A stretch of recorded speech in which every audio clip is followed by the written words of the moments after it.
Un saludo muy especial a todos los participantes de este diplomado en diagnóstico radiológico de caninos y felinos y mascotas no convencionales. Mi nombre es Mauricio Tobón Restrepo, soy veterinario de la Universidad de Antioquia en Colombia y en este caso estaremos viendo la presentación acerca de la anatomía radiológica del tórax. Espero que sea de su total agrado y que pueda complementar lo que ya han leído en el módulo eh, de la plataforma. En la radiografía torácica debemos de tener en cuenta que estamos evaluando varios sistemas en una misma imagen y además que uno de estos sistemas contiene una gran cantidad de aire, por lo cual la densidad de estos órganos va a ser mucho menor que la densidad de un órgano compacto como el corazón o el hígado. Es por esto que los valores técnicos utilizados para realizar una radiografía torácica están enfocados en la adquisición de una visualización del pulmón. También, por lo mismo, es importante siempre mantener una adecuada elección del área a realizar la radiografía para incluir el tórax y no hacer radiografías que incluyan el animal completo, cosa que pasa muy a menudo. En la imagen estamos viendo dos proyecciones de tórax en la cual se incluye desde la entrada torácica hasta el abdomen craneal y en la cual podemos observar perfectamente el campo pulmonar, podemos observar los huesos que conforman la cavidad torácica, parte de los huesos que conforman el miembro anterior, podemos ver el corazón y podemos ver el diafragma y parte de los órganos del abdomen craneal. En la imagen de la derecha es una imagen ventrodorsal en la cual estamos observando también limitada la imagen al tórax y esta es la imagen que queremos alcanzar cuando deseamos una radiografía torácica en la que solamente incluimos el tórax y vamos a evaluar básicamente lo que está pasando al interior de la cavidad torácica. Bueno, ¿cuáles son las principales indicaciones por las cuales se realiza una radiografía del tórax? Pues una vez nos ha llegado el paciente a la clínica, evaluamos si alguna de las siguientes situaciones está presente y por lo cual podríamos entonces pensar en una radiografía del tórax. Estas situaciones serían entonces tos, si el animal presenta tos, si presenta disnea, enfermedad cardiovascular, o si hay un trauma torácico, o si yo tengo una sospecha de una neoplasia, o si hay alguna lesión visible en la pared costal, o si el animal es un animal que está presentando regurgitaciones y yo puedo pensar que haya un problema esofágico de fondo. En el caso de las toses y disneas es muy difícil tener un diagnóstico presuntivo fijo, puesto que hay muchas causas que son responsables de estos signos clínicos. En el caso de tos tenemos bronquitis, bronconeumonías, enfermedad alérgica, bronquiectasias, inclusive reflejos de otras situaciones en otros órganos como fallo cardíaco, infección por parásitos pulmonares, un cuerpo extraño inhalado, abscesos o granulomas pulmonares también podrían ser responsables de tos en nuestros pacientes. Con disneas, hay veces puede estar acompañando la tos, hay veces no, pero normalmente podríamos pensar en cosas que estén haciendo que el animal no tenga una buena ventilación o que crea una necesidad de tomar aire. En este caso podría ser una efusión pleural y por esto los pulmones están bastante reprimidos y no pueden expandirse completamente. Patologías pulmonares como edemas, hemorragias pulmonares, bronconeumonía también, asma felino, neoplasias difusas, generalizadas, algunos tipos de intoxicaciones como envenenamientos por paraquat, enfisema pulmonar también o parasitosis pueden también causar este tipo de signos clínicos. En la enfermedad cardiovascular es básicamente lo que uno obtenga de la sintomatología clínica o del examen clínico. En el caso de si escuchamos soplos o si hay alteración de la frecuencia o ritmo cardíaco, pues ya pensaríamos en realizar una radiografía torácica como screening, porque lo veremos después. Una ecocardiografía en muchísimos casos es mucho más indicada para llegar a un diagnóstico que la misma radiografía, pero eso ya lo veremos en otros temas. El trauma torácico, pues obviamente si el animal ha sido atropellado, si se ha caído, si ha recibido un golpe, si ha tenido un corte, y quiero saber si este corte ha penetrado mucho en la pared costal y puedo tener algún tipo de complicaciones. Lesiones en costillas, si yo tengo enfisema subcutáneos. Todo este tipo de cosas podrían de una u otra manera llevarnos a pensar en hacer una radiografía torácica.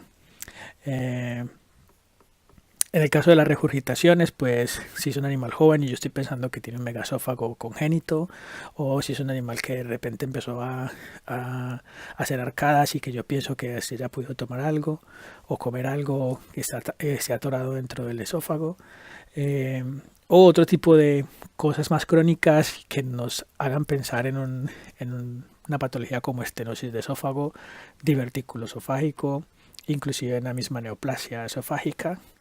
Serían pues como motivos por los cuales pensar en realizar radiografías de tórax.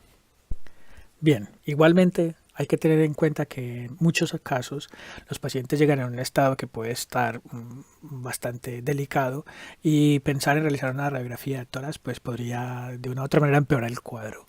Por lo mismo, pues al llegar el animal a la clínica, pues hay que evaluar cómo es su estado y evaluar si realizar una radiografía de tórax es apropiado en ese momento o si es mejor estabilizar el paciente primero y luego ya pensar en realizar la radiografía de tórax.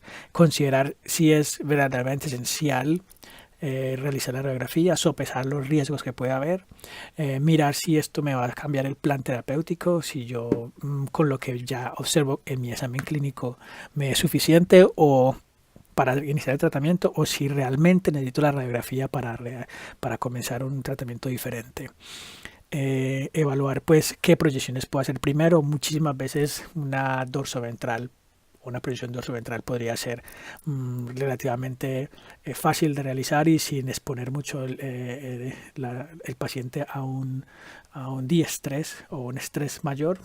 Normalmente cuando se ponen en decúbito lateral hay animales que se estresan demasiado y esto podría empeorar el cuadro, pero evaluar como todas esas situaciones es muy independiente del tipo de paciente que se tenga en ese momento en el hospital.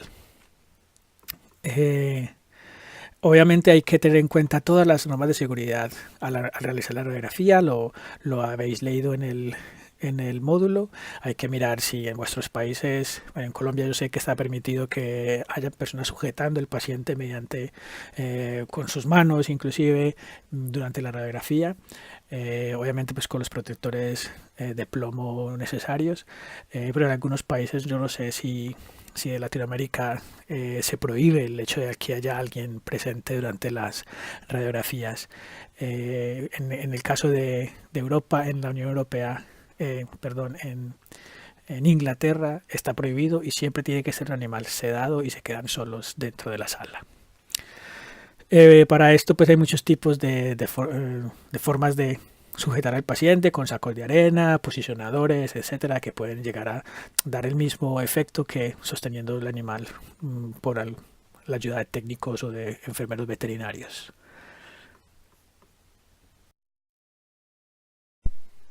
Continuando entonces con lo que sería la técnica radiológica en el caso del tórax, hay que tener muy en cuenta qué tipo de película radiográfica tengo, si estamos hablando de una clínica en la cual hay un sistema de radiografía digital o si hay todavía un sistema de radiografía análogo en el cual tengo pues mis películas y tengo mi máquina reveladora, etcétera, pues todo eso influye en el tipo de técnica radiográfica que ya voy a utilizar.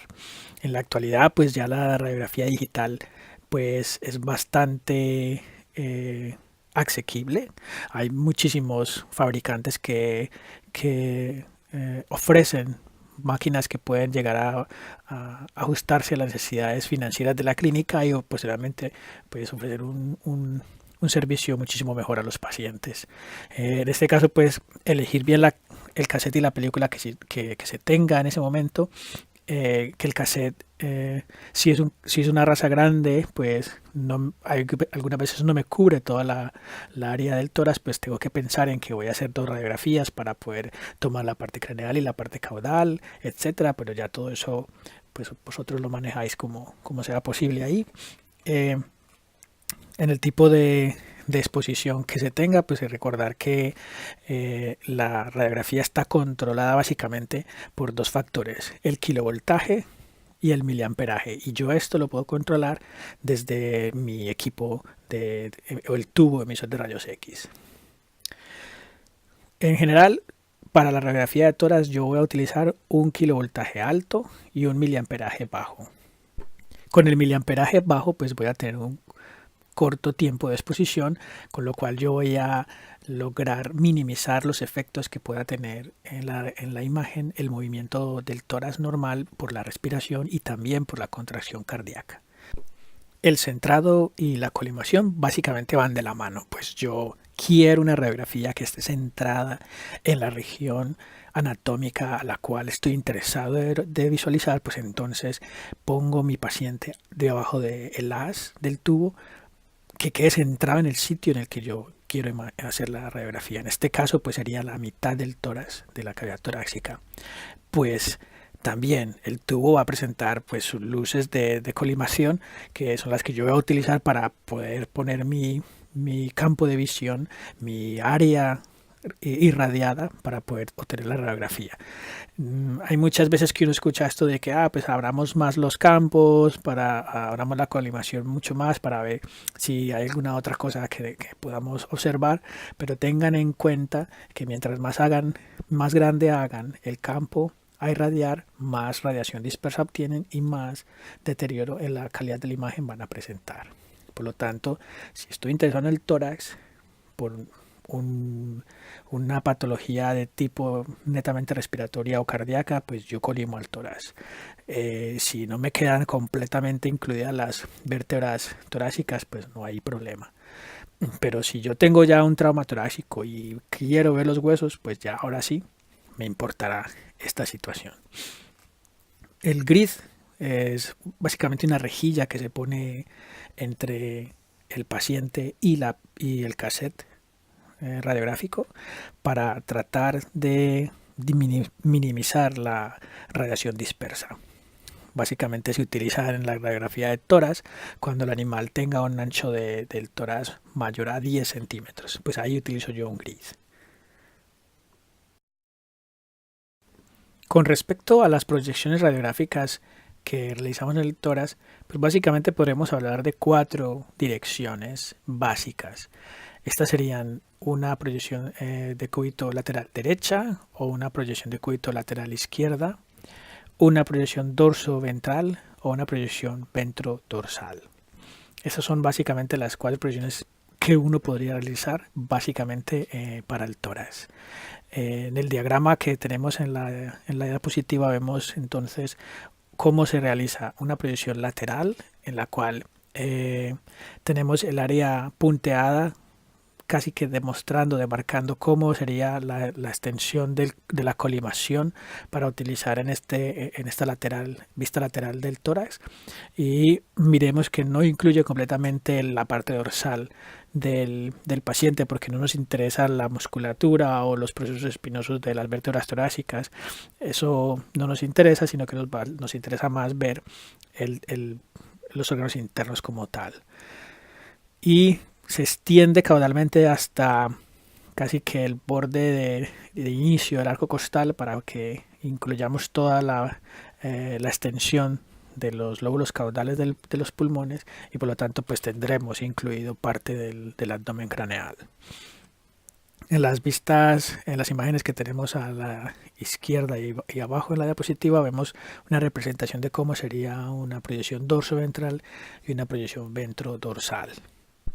Bien, la cantidad de radiografías torácicas varía mucho entre centros, entre hospitales, entre universidades e inclusive entre mismos radiólogos.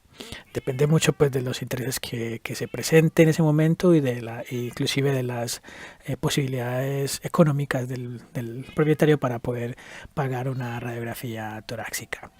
Pues si yo pienso en condiciones cardíacas, que yo estoy interesado más en condiciones cardíacas, pues se ha propuesto que realizar una vista lateral derecha y una dorsoventral me da mejor información sobre el corazón y los vasos pulmonares, y sería lo que yo quería obtener. En el caso de condiciones respiratorias, pues también una lateral derecha, pero en este caso ya una ventrodorsal para poder obtener una mejor aireación de los pulmones. En la parte ventral de los pulmones se aireen mucho mejor y pues verlos bien. Y si lo que yo quiero es evaluar el tórax para búsqueda de metástasis, pues realizaría entonces dos proyecciones laterales y una ventrodorsal. Lo veremos después, que inclusive yo haciendo una sola proyección lateral me podría estar perdiendo la visualización de algún nódulo en el campo pulmonar que está cercano al cassette o cercano a la mesa, y por lo tanto ese pulmón está más comprimido y podría yo perderme información valiosa. Bueno, como vistas complementarias a la radiografía del tórax, pues tendríamos estas que estamos viendo en la imagen. En la parte izquierda de la diapositiva vemos entonces el animal en decúbito lateral, y el haz, el tubo de rayos X, está entonces de manera horizontal haciendo una radiografía, en este caso ventrodorsal, pero como el animal está en decúbito, yo voy a tener información diferente a si hiciera una ventrodorsal de la forma ya mencionada anteriormente.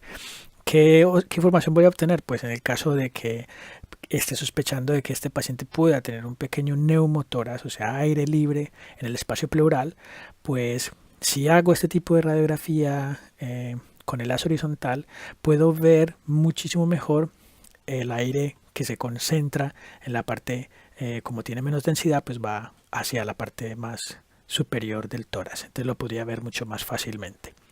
Y en el caso de la radiografía que vemos en la imagen inferior derecha, en este caso estamos haciendo también una radiografía lateral del tórax, también con haz horizontal, pero en este caso es un paciente que tiene un tamaño mucho mayor, que era mucho más difícil de manejar, subir a la mesa de radiografía, y por lo tanto se optó por hacer una radiografía en estación. También es posible realizar.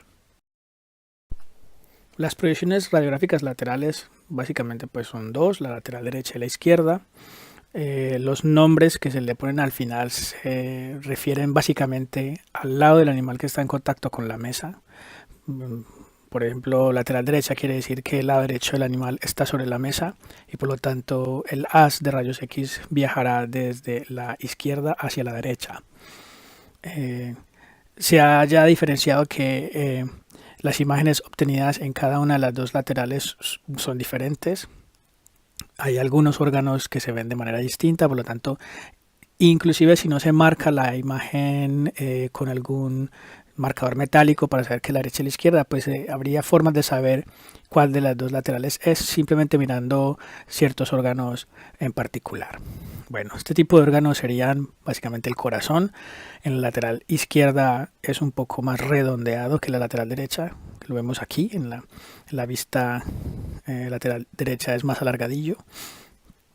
El diafragma, que vemos en el diafragma, vemos que en la lateral derecha el diafragma, los pilares del diafragma van paralelos, entonces se verían dos bandas paralelas que discurren de dorsal a ventral, mientras que en la lateral izquierda estos pilares se cruzan y básicamente forman como una Y.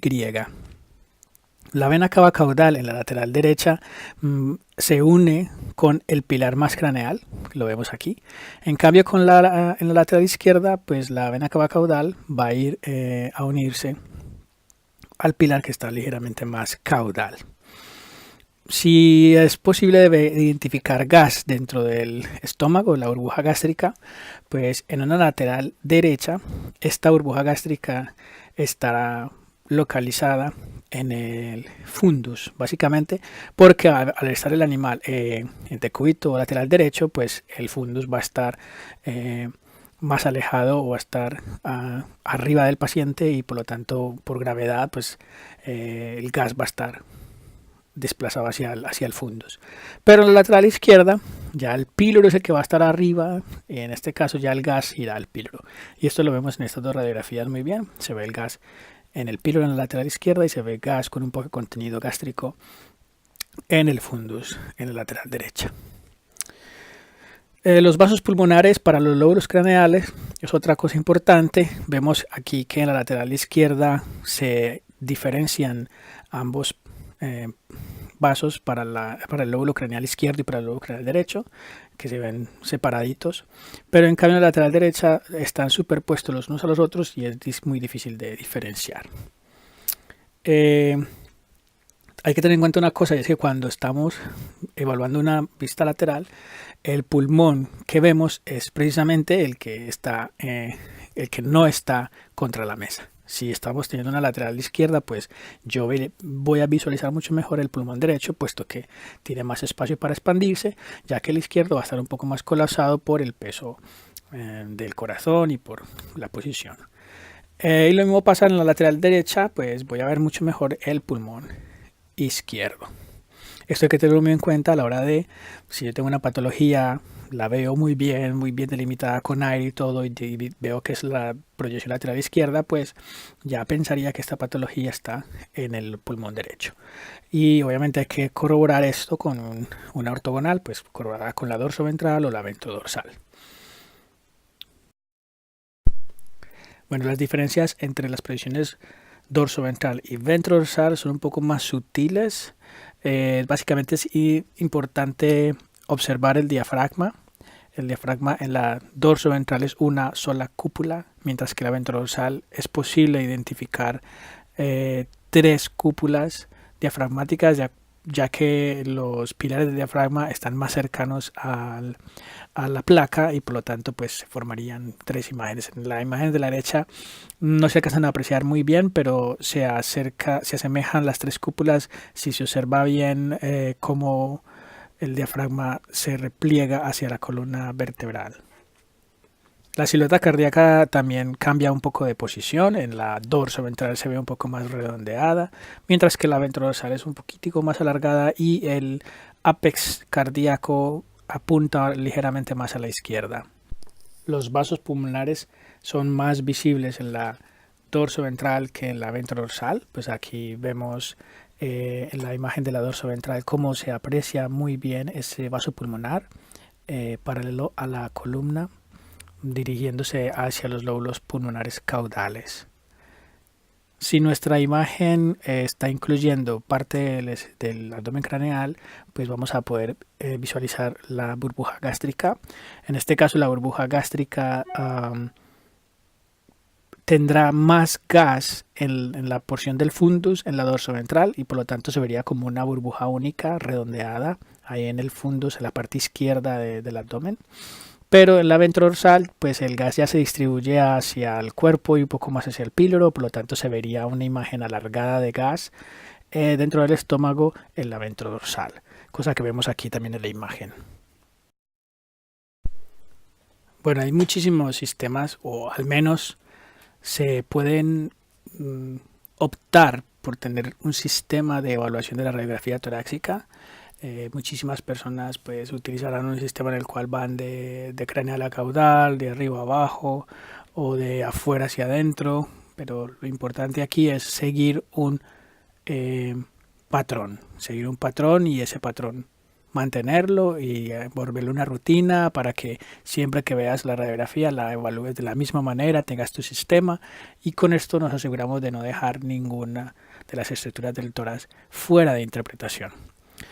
En esta diapositiva yo les presento uno de los sistemas que se han reportado, que es el que reporta el doctor Donald Troll, y en este caso pues es una evaluación sistémica en el cual yo voy desde primera parte de los tejidos blandos superficiales, luego paso al abdomen craneal y diafragma, luego me voy al cuello si es que está parcialmente incluido, luego voy a los huesos, evalúo todas las estructuras óseas que estén ahí visibles, luego me voy al espacio pleural, veo si hay alguna patología que ver ahí, evalúo mediastino, tráquea, carina, sigue con los bronquios, luego voy a la silueta cardíaca, luego voy a la aorta, vena cava caudal y vasos pulmonares, y por último evalúo el parenquima pulmonar.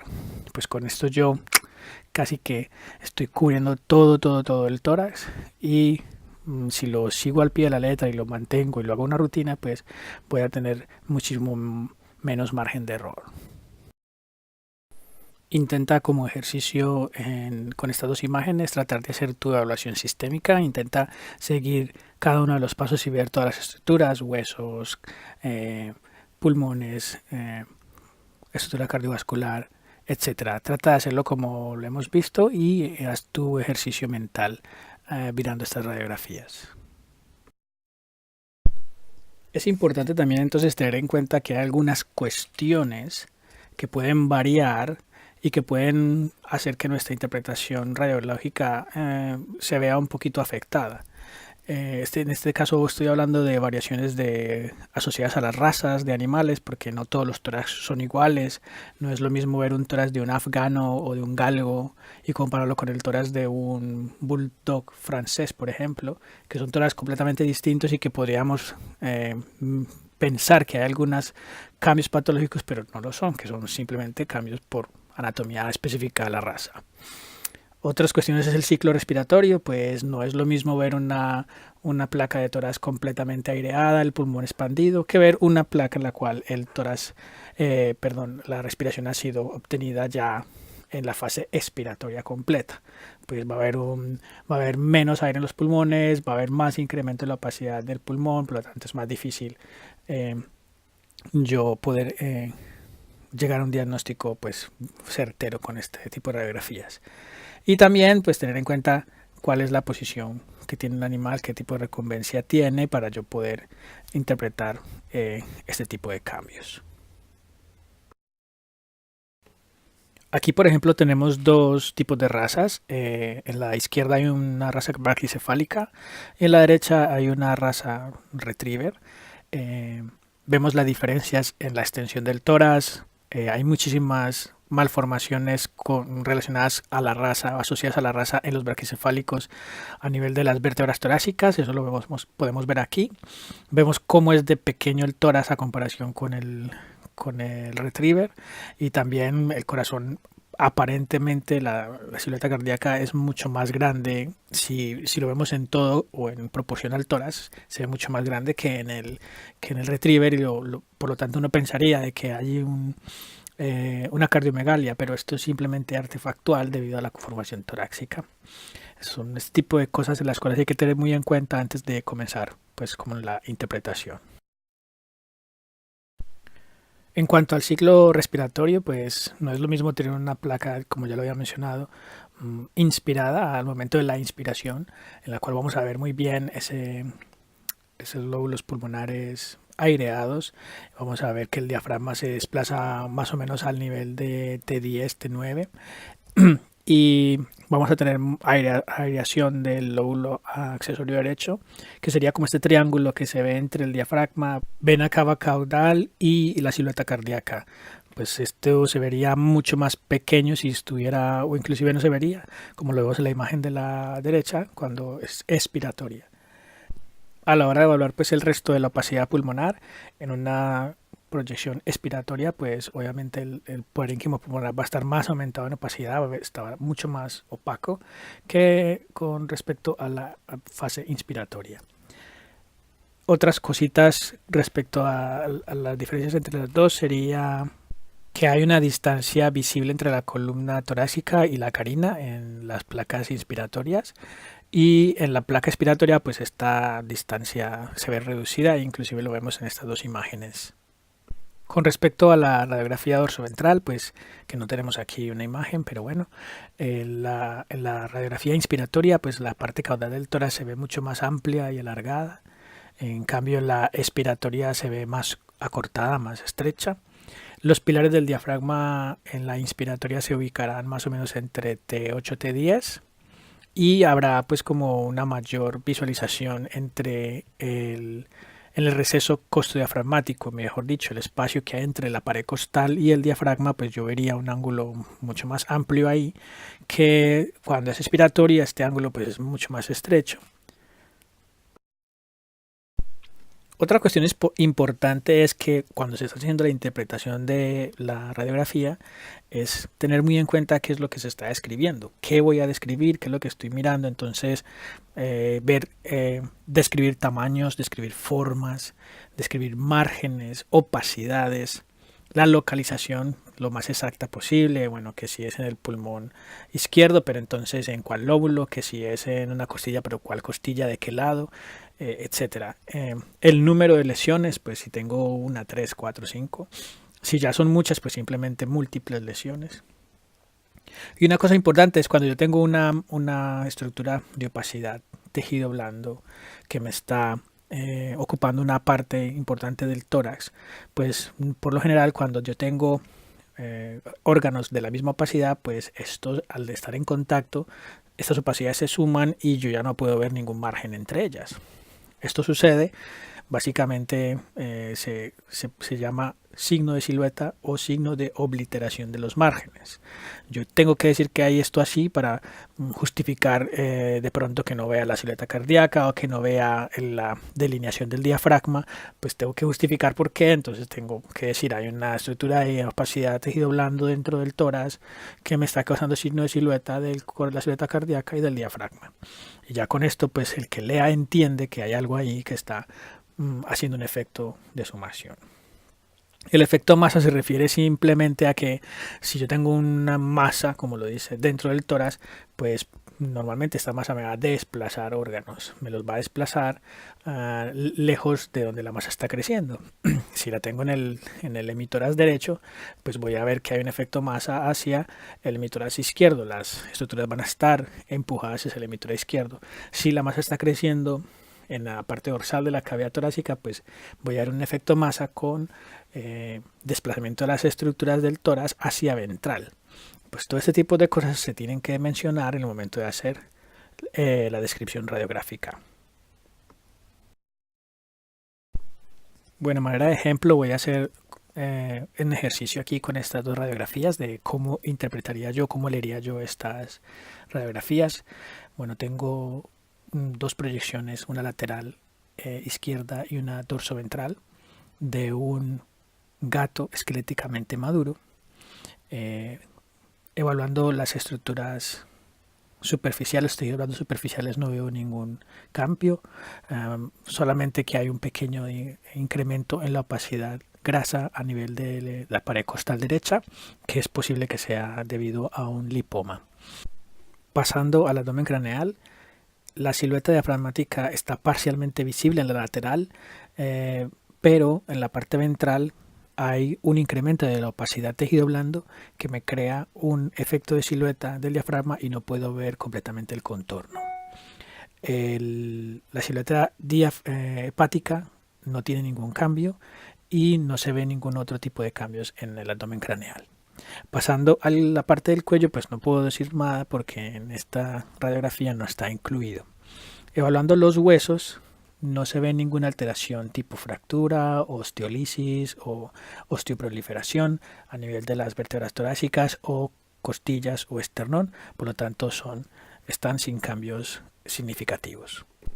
Evaluando el espacio pleural, pues ya he mencionado ligeramente de que hay una opacidad tejido blando en la parte ventral del tórax vista en la lateral, en la proyección lateral, que me produce este efecto de silueta del diafragma, pero también me produce un efecto de silueta con la silueta cardíaca, que no la alcanzo a diferenciar, pero en la dorsoventral se observa focalmente un incremento en opacidad tejido blando a nivel del hemitórax derecho, básicamente a la altura de los lóbulos craneales pulmonares derechos.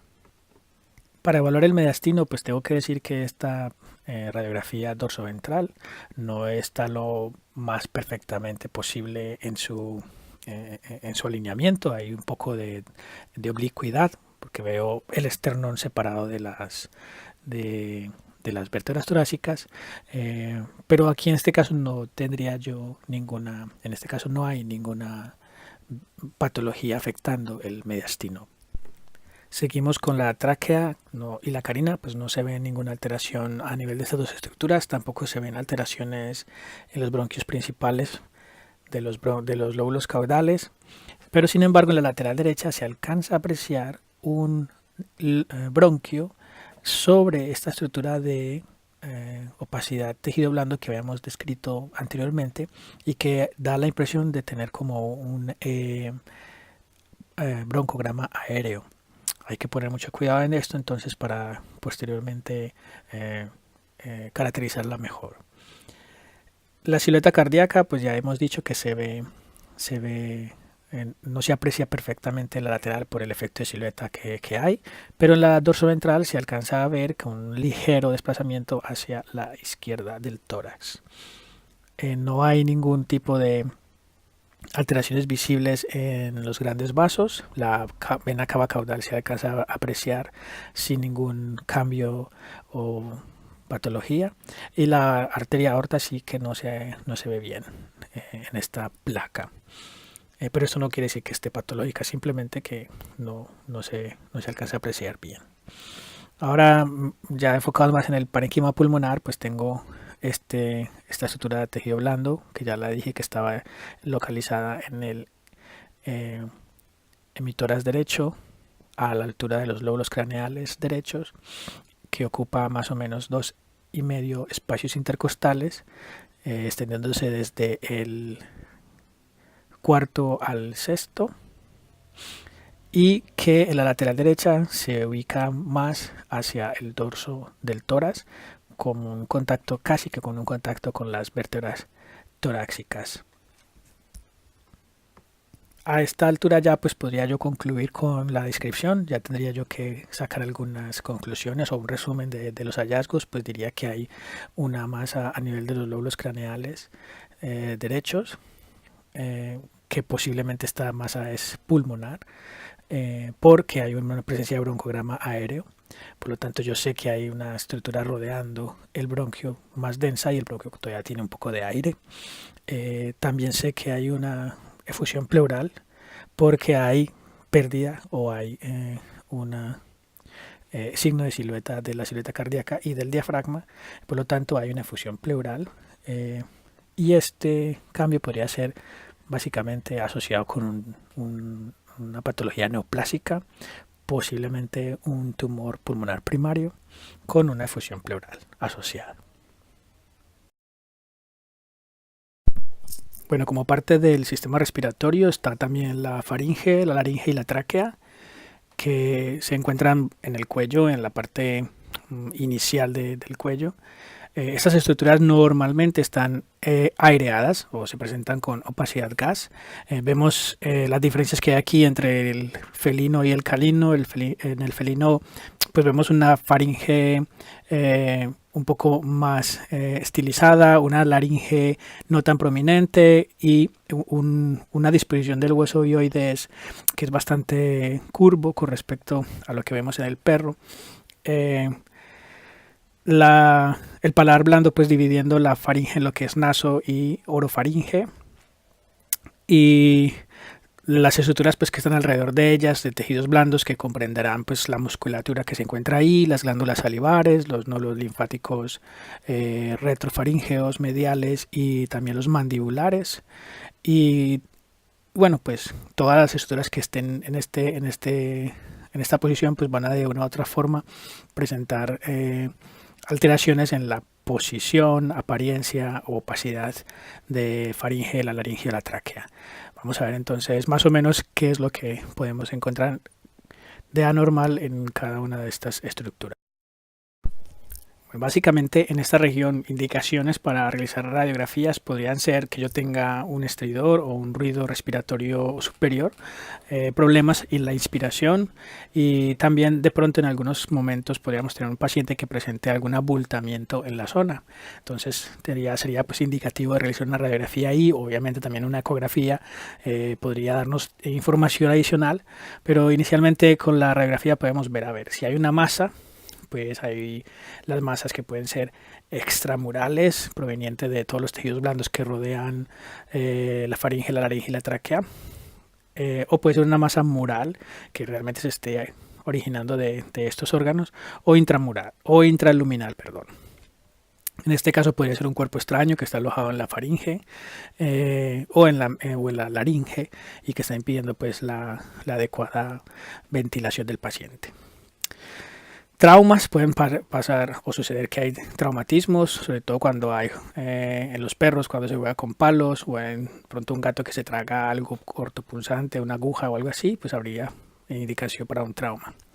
En el caso del síndrome brachiocefálico, pues yo podría identificar con la radiografía pues cuál es el tamaño del paladar blando, cómo es el tejido retrofaríngeo, si está bastante incrementado, que normalmente sucede en estos pacientes, qué tan largo es el paladar blando, cómo es el tamaño de la tráquea a nivel inicial, y pues como todo esto evaluaría yo más o menos lo que está sucediendo en este tipo de razas.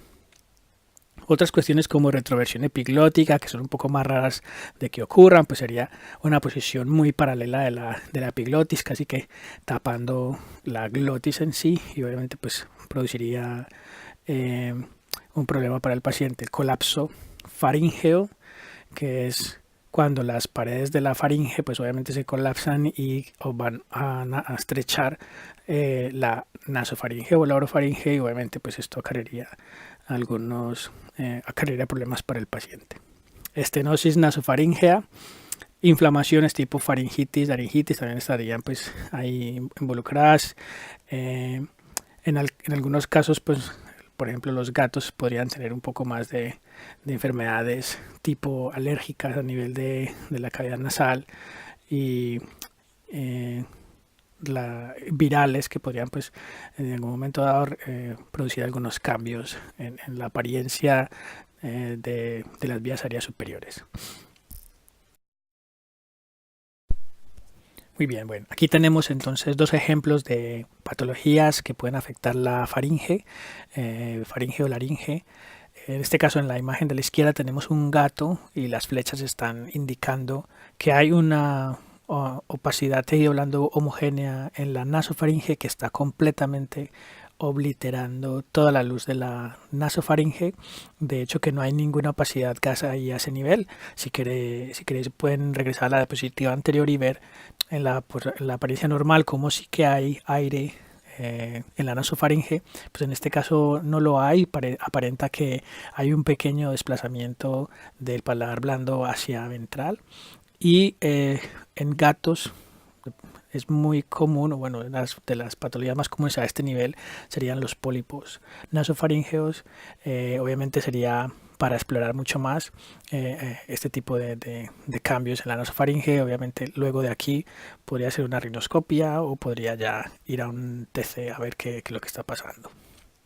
En la imagen de la derecha pues tenemos un perro que estaba jugando con un palo y el palo se le ha introducido en la boca mientras que lo perseguía y ha hecho una ruptura de la pared faríngea.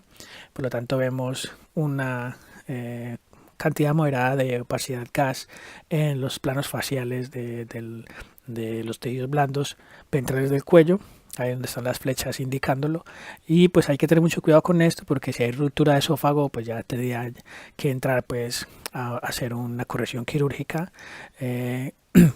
Mucho cuidado de que no se haya formado una fístula traqueosofágica y pues podría pues complicar mucho más el caso.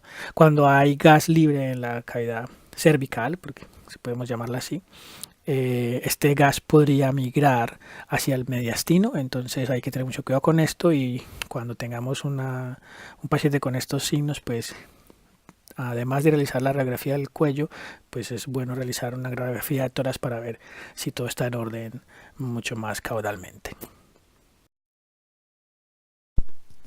Bueno, en cuanto a la tráquea, normalmente las indicaciones específicas para realizar radiografías que involucren toda la tráquea son principalmente tos, y particularmente cuando esta tos es inducida por palpación durante el examen físico.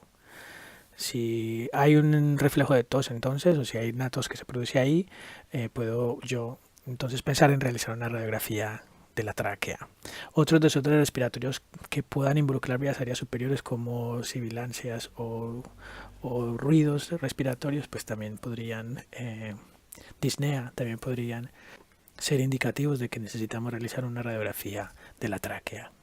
En este cuadro vemos entonces resumidas las diferentes patologías que puedan afectar la tráquea, desórdenes morfológicos, bien sea aquellos que se encuentran en la pared de la tráquea o que estén dentro de la luz traqueal.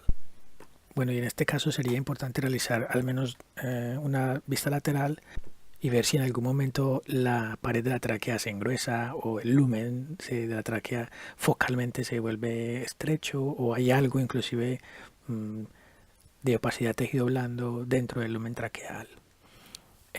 Otros desórdenes como los dinámicos, que estos son los más complicados de detectar, pues en el caso del colapso traqueal, de poder identificar bien que este colapso se presente, puesto que como es dinámico, hay veces en la radiografía no se ven cambios que puedan ser compatibles con un colapso traqueal leve o moderado, sino que ya se ven cuando son bastante severos, que ya hay una pérdida pues del grado de dureza de los cartílagos traqueales y obviamente ya es un colapso permanente.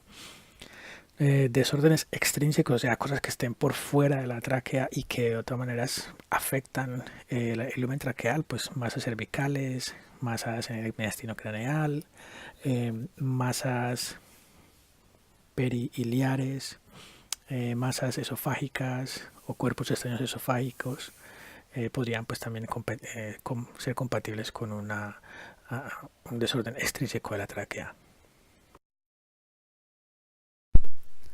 Bueno, aquí en este caso es importante identificar que hay ocasiones en las cuales podemos tener una imagen que nos muestra como estrechamiento de la tráquea debido a una estructura de tejido, de opacidad de tejido blando que se extiende desde la pared dorsal de la tráquea. Sin embargo, si nos fijamos en la imagen de la izquierda, las flechas azules están indicando la pared dorsal de la tráquea como tal y la flecha amarilla está indicando esta estructura que se extiende justo al lumen traqueal.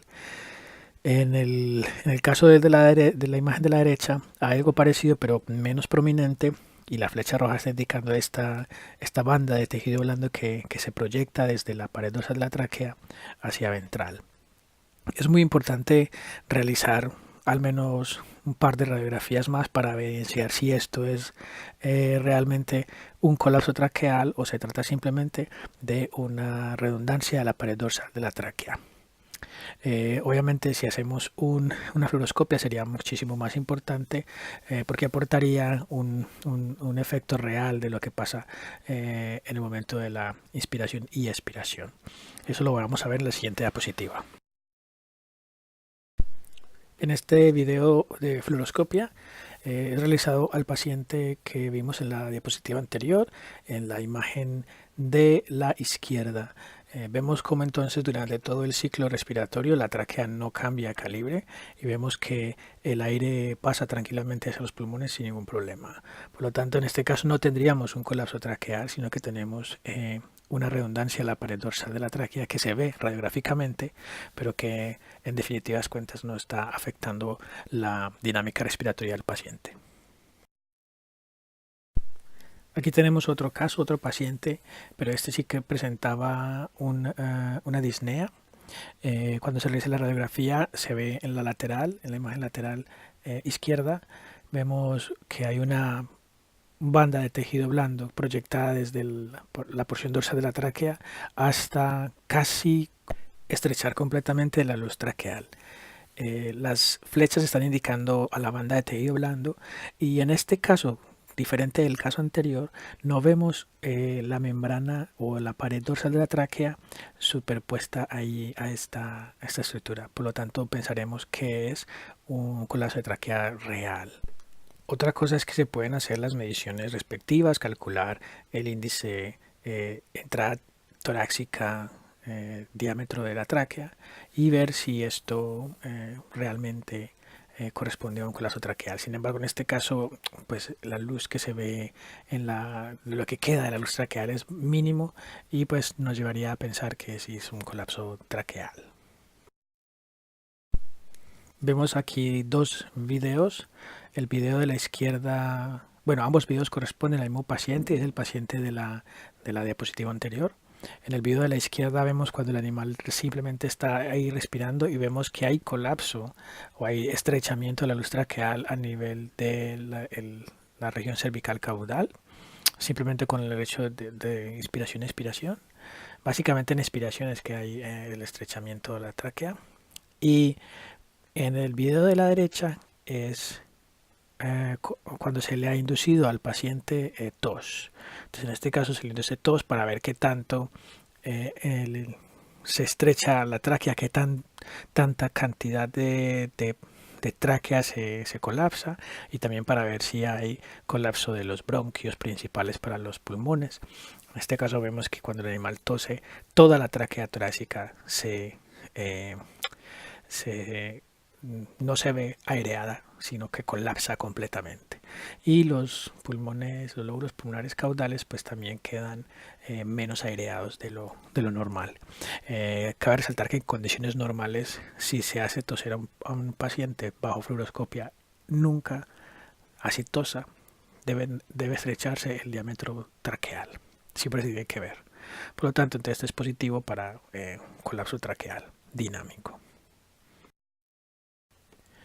Bueno, otra de las causas también de un colapso traqueal, no solo primario, sino que también puede ser secundario a alguna otra patología, es lo que vemos ahí en este caso. En esta diapositiva tenemos un paciente que cuando observamos la radiografía lateral vemos que la silueta cardíaca es bastante grande, está ocupando más o menos 4 espacios intercostales, está bastante recostada sobre el esternón, y si miramos el lado dorsoventral vemos que hay un redondeamiento de la parte derecha del corazón con aumento o casi que una D invertida, dándonos a entender que hay un aumento del corazón derecho. Pues este animal pues tiene disnea y queremos saber si hay alguna relación también de la tráquea, además porque en la entrada torácica hay una pequeña simetría del lumen traqueal. Cuando comparamos el lumen traqueal de la entrada torácica con el lumen traqueal torácico, de la tráquea torácica, pues es distinto. Entonces queremos ver si esto se correlaciona, y obviamente este paciente fue sometido a fluoroscopia y lo veremos a continuación. Bueno, en este video de fluoroscopia tenemos el paciente de la diapositiva anterior. Aquí podemos apreciar cuando ya el animal se encuentra con estímulo de tos. Vemos como el corazón se desplaza hacia dorsal, comprimiendo la carina y también colapsando el bronquio principal para los lóbulos caudales. La tráquea cervical y torácica relativamente mantiene un buen diámetro durante el proceso, pero es la carina y los bronquios los que principalmente están siendo afectados. Aquí es posible pensar de que sea el problema respiratorio que está ocasionando el incremento del tamaño del corazón, posiblemente un aumento en la resistencia del intercambio gaseoso que pueda llevar a que el corazón derecho tenga que bombear más sangre a los pulmones, por lo tanto se hipertrofia, se vuelve más grande, y esto en definitivas, en resumidas cuentas, va a terminar en una cardiomegalia derecha. En este caso estaríamos viendo pues como signos característicos de un cor pulmonale. En esta diapositiva vemos dos ejemplos de dos tipos de patología diferentes en la tráquea. La imagen de la izquierda corresponde a una masa traqueal. Vemos que hay una estructura redondeada de márgenes irregulares pero bien definidos, puesto que está rodeada de gas dentro de la tráquea. Correspondería con una masa de la tráquea. Este tipo de masas podrían corresponder con una neoplasia, o podrían corresponder con un granuloma, o podrían corresponder, si en el caso pues que se tenga historia de un trauma, con algún tipo de hematoma o una formación de un absceso, pero cosas pues que tengan que ser relacionadas con la clínica. En el caso de las imágenes de la derecha, que tenemos opacidades también en la primera imagen superior que tiene señalamiento con flechas verdes. Esta imagen corresponde a un cuerpo extraño que está dentro de la tráquea y que tiene una opacidad que es bastante similar a la opacidad mineral. Lo mismo pasa con la imagen de la ventral, que es más ventral, corresponde con cuerpos extraños traqueales, que son básicamente que están obstruyendo básicamente el paso del aire.